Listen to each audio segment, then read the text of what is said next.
দার্জিলিংয়ের মেঘে-ঢাকা পাহাড়ের মধ্যে লুকিয়ে আছে একটি বিস্ময়কর জায়গা, যেখানে পৌঁছালে মন হারিয়ে যায় একটা অন্য জগতে।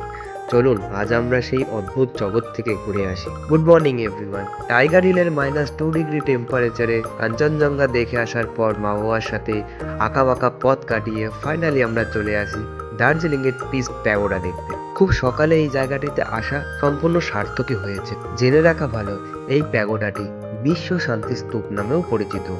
1972 সালে এটি স্থাপন করা হয় আর 1992 সালে এটিকে উদ্বোধন করা হয়। প্যাগোডাটির গায়ে দেখুন কত সুন্দর বৌদ্ধ মূর্তি, বিভিন্ন রকমের আর্ট কালচার কত সুন্দর আঁকানো আছে।